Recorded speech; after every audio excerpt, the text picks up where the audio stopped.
Hi there and welcome back to the channel, and we are in the Performance Centre once again here at Howley Golf Club in Leeds. My name's Ryan Rastall. If you haven't seen our videos before, hit that subscribe button, see loads more content from all of us here at Golfshake to help you play more and play better.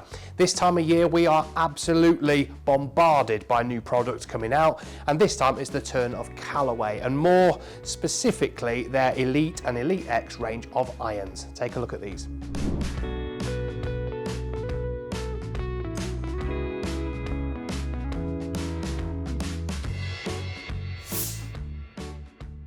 So now you've had a bit of a look at the kind of aesthetics of these irons, let's have a bit of a chat about the technology, okay?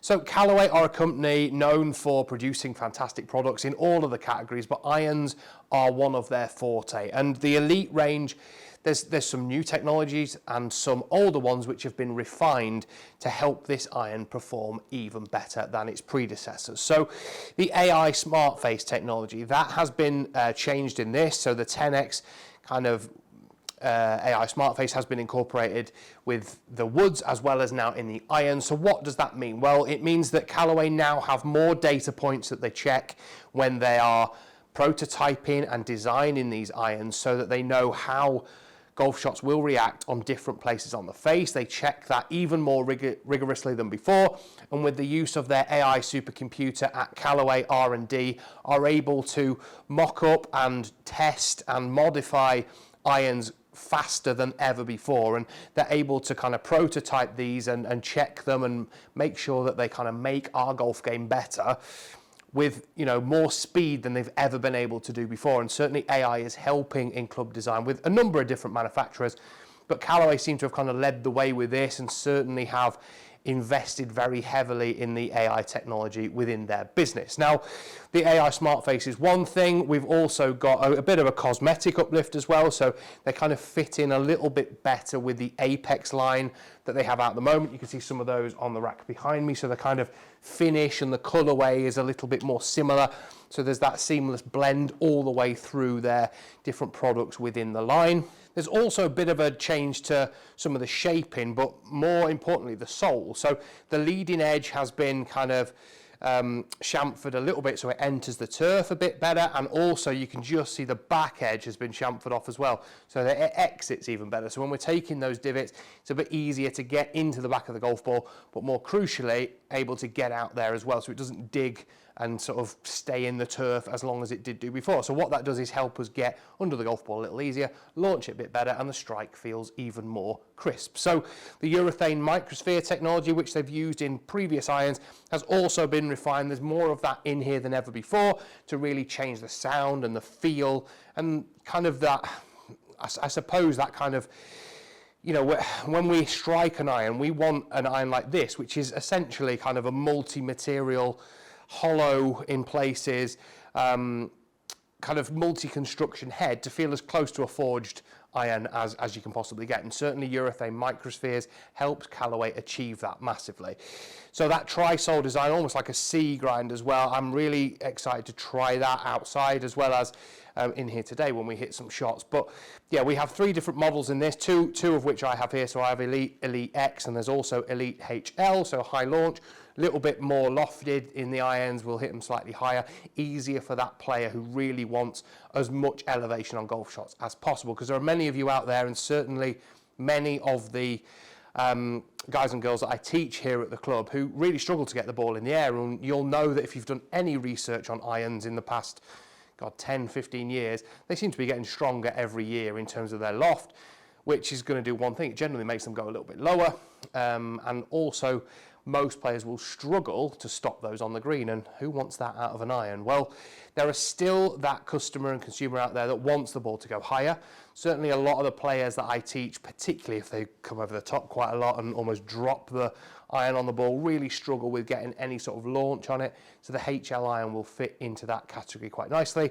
But we're going to test Elyte and Elyte X today. So let's go hit some on the TrackMan in here and see exactly how these perform.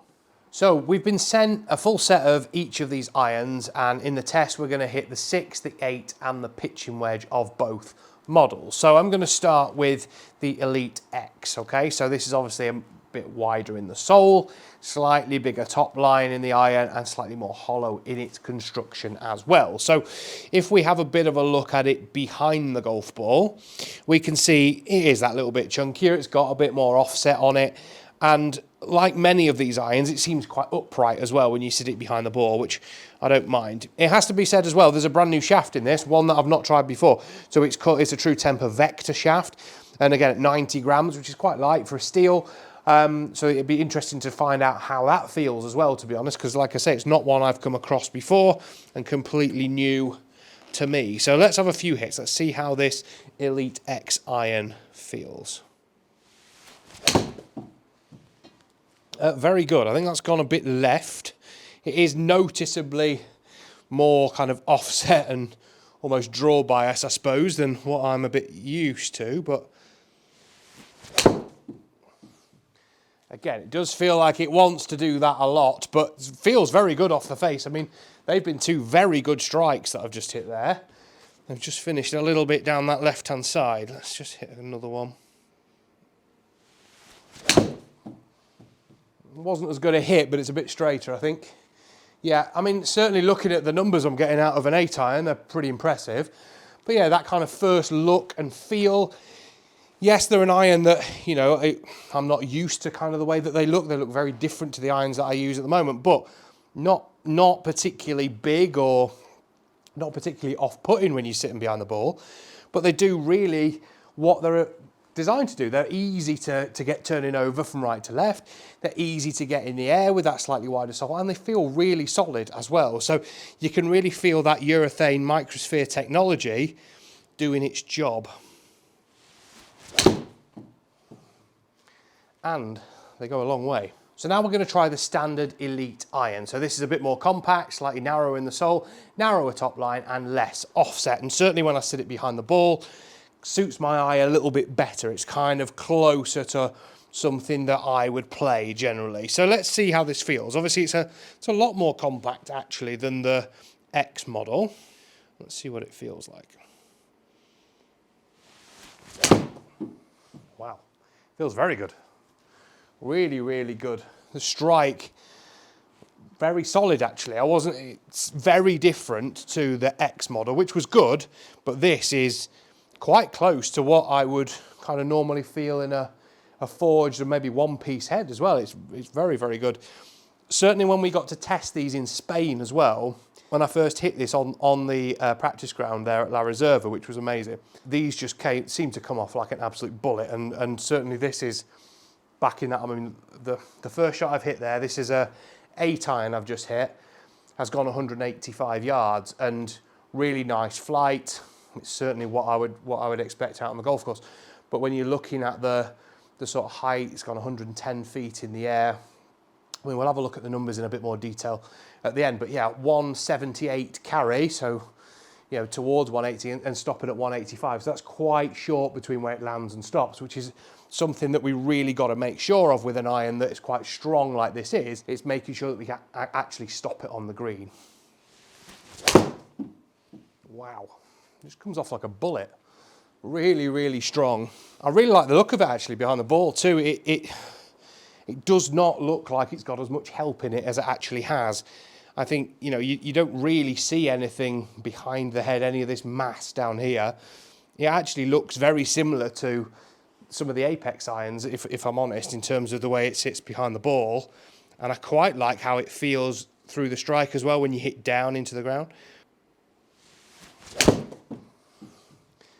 Again, very, very good. I've pulled that a little bit, but a lot actually. But yeah, the shaft does feel a bit sort of light, which is kind of what it is light. It's 90 grams versus the 130 that I'm used to. So it does feel very light, but it feels very good and very quick.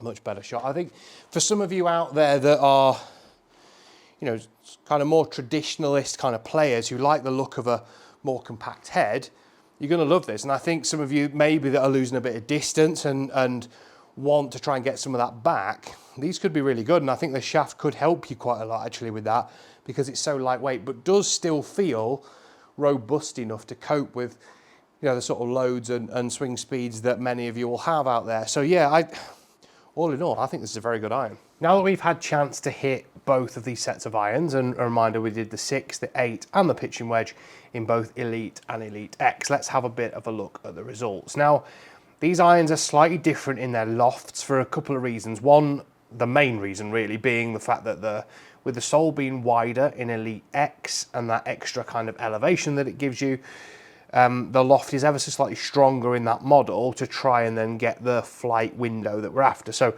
if we're looking at the pitching wedge, so 40 degrees in Elyte X versus 42 in the Elyte iron, 31 in the 8 iron in X versus 32.5, and 23 versus 24. This is just what I've measured them as on the loft and lie machine behind me. So before I hit these, I kind of made note of what loft they were before hitting them, and that may equate to some of the difference in what we're seeing with the results here. So if we look at the pitching wedge, Elyte X pitching wedge, 152 total distance, and we can see that the 147 is what we're getting with the Elyte. So again, a little bit of a difference, but that 2 degrees is probably going to be the reason why. We can see in terms of height, 108 feet, both of them are peaking out on the right hand side there, and in terms of the spin, we've got a bit of a difference. So 7.4 with the Elyte versus 6.7 with Elyte X. So quite a difference there in the amount of spin that we're getting. And going back to that conversation we were having before of making sure that these irons stop when they hit the ground, for me, the higher the spin with a pitching wedge you can get, certainly 7.4 is not high really for a wedge, but we want this club to stop on the green, and we can certainly see that it's landing 144 and stopping at 147 with a pitching wedge with the standard Elyte, which I would say is okay. Okay, when we move on to the comparison between 8 iron, we can see again that we're getting a bit more spin with Elyte versus Elyte X, so 5.6 spin versus 5,000. We can see height-wise 109 feet versus 105, so a little bit higher again. Ball speed's very much the same. So we're seeing with the 8 iron, 8 yards between where it lands and where it finishes with Elyte, and just short of 10 yards really with Elyte X, which is probably stretching it a little bit with 8 iron for me. So when we get into the 6 iron, however, we can see that the numbers probably get to a stage where there's not enough spin on these irons to actually stop them. Certainly if we're looking at the Elyte X, so 212 carry, 230 total. And again, these are kind of 23 and 24 degrees, so these are 4 iron lofts, and that's certainly further than I would hit a 4 iron. Well, I mean, the carry distance is probably less, but the total distance is more because the spin is so low that I just couldn't get these to stop properly when they were hitting the ground. So we can see ball speed at 135, and we can see 92 feet 6 iron peaking at with Elyte, which is a little bit lower than I would hit my 6 iron. Mine's probably about 110 feet, so it's significantly lower. And we can see there 210 carry, 225 total with that Elyte iron there, which again is still, I think that's just too big a gap between where it lands and where it stops in order to hold greens properly. Now, that being said, for many of you golfers out there, there's so many people I teach that hit across it so much with an iron, it chops it straight up in the air with like 10,000 spin on a 6 iron, and it literally goes nowhere. This model of irons could really help you to control your ball flight better. So you might actually find the exact opposite of what I'm seeing here. But these irons aren't really designed for my golf swing and the way I hit it, because I already hit the ball pretty high and I already stop it quite quickly. So these are really kind of trying to get ball flight down for people who just spin it off the charts, and certainly that I'm seeing here, the spin that is lowered mine by, if that could do that to some of the severe slicers that I coach, that could be an amazing thing for your ball flight. And I guess that's why these irons are designed for different levels of golfer, and definitely go and get custom fitted for them when you try them. So hopefully you've enjoyed that. It's been great reviewing this product. I love hitting all the new stuff that comes out. So have a bit of a look yourself. Is there a model of these irons you really want to try? Let us know in the comments section below. I would recommend going and getting properly fitted for these irons, but they are going to sell really well in 2025. Hopefully you've enjoyed that, and we'll see you all very soon.